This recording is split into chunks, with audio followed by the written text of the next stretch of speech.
అంతటిని అపవాది పాడు చేస్తాడనమాట. పాడు చేసినప్పుడు ఒళ్ళంతా పురుగులు పట్టేసి అతని భార్య ఏమంటా ఉంటుంది అక్కడ, దేవుడిని దూషించి నీ ప్రాణాన్ని విడిచిపెట్టచ్చు కదా అని అడుగుతారు. అవునా? అప్పుడు ఏమంటాడు,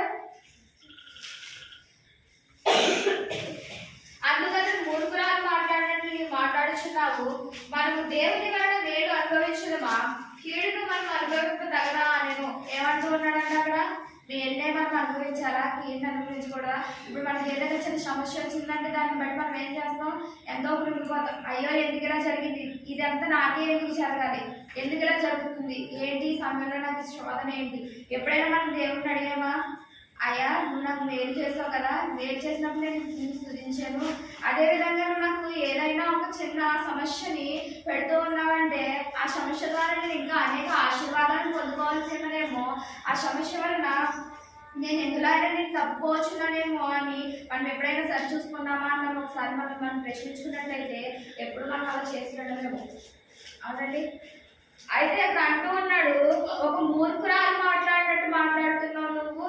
ఆయన మనకు కీడు చేసినా మేలు చేసినా ఆయన ఒకే విధంగా చూడాలి, ఒకే రీతిలో చూడాలి. అయితే అక్కడ యోబు ఆస్తిని పోగొట్టుకున్నాడు, పరివారాన్ని పోగొట్టుకున్నాడు, కుమార్తెలను పోగొట్టుకున్నాడు, మొత్తం అందరినీ సమస్తాన్ని కోల్పోయాడు. తన శరీరం కూడా ఎంత బాధాకరమైన కురుపులతో నిండిపోయి ఉన్నదంటే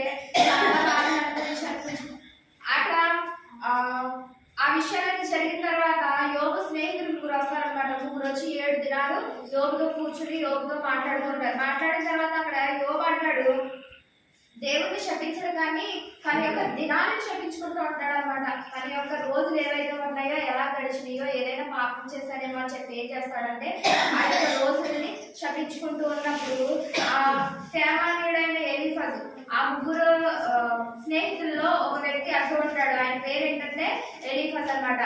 ఆయన అంటూ ఉంటాడు, నీ భక్తి నీకు ధైర్యం పుట్టించరా. ఎంత భక్తి పరుడంటే దేవుని యందు యోబు. అయితే నువ్వు చేసిన భక్తి ఏదైతే ఉందో అది నీకు ధైర్యం పుట్టించట్లేదా? ఎందుకు నువ్వు గడిచిపోయిన దినాలను ఎందుకు శపించుకుంటున్నావు, ఎందుకు నువ్వు అలా మారిపోవాలి అని చెప్పి ఆయన చెప్పినప్పుడు యోబు ఏం చేస్తాడంటే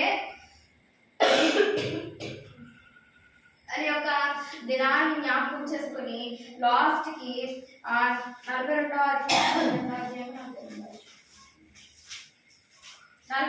అధ్యాయం 12వ వచనంలో అంటుంటాడు,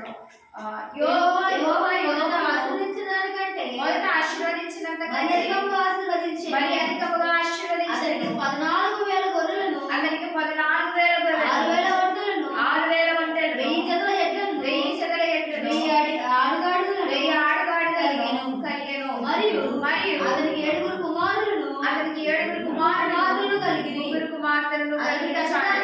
అప్పుడు ఏమంటున్నాడు, ఎంత ఆశీర్వాదాన్ని పొందుకున్నాడు? ఒకంతకి 2 ఆశీర్వాదాన్ని పొందుకున్నాడు. ఎందుచేత దేవుణ్ణి యథార్థంగా ప్రేమించాడు, న్యాయంగా ప్రేమించాడు, అలాగే దేవుని యందు భయభక్తులు కలిగి జీవించాడు. కాబట్టి ఆ యొక్క ఆశీర్వాదాన్ని 2 పొందుకున్నాడు. 7,000 గొర్రెలకి 14,000 గొర్రెలు వచ్చినాయి. 3,000 ఒంట్లకి 6,000 ఒంట్లు వచ్చినాయి. తన కుమార్తెలు తిరిగి సంపాదించుకున్నాడు. అంత ఆశీర్వాదాన్ని పొందుకున్న యోబు వలె మనం ఈ రాత్రికాల సమయంలో జీవించాలని మనందరం మోకరించి ప్రార్థన చేసుకుందాం. మనందరం మోకరించినట్లయితే దేవుడిని అడుగుతున్నాం ఈరోజు, అయ్యా నేను నిన్ను దూషించడానిగా నేను ఉన్నానేమో, ఒకసారి నా జీవితాన్ని నేను చేతులుగా అప్పగించుకుంటున్నాను. ఆ విధంగా కాదు కానీ ప్రభా, నేను యోబు వలె జీవించి భయభక్తులతో నీ యందు యథార్థంగా న్యాయవంతంగా ప్రవర్తించినట్లు నీ కృపను నాకు దయచేయమని మనందరం ఒకసారి మోకరించి దేవుడిని స్తుతించుకుందాం. స్తోత్రం పరిశుద్ధ మహోన్నతుడు మహాగణుడు ప్రభావం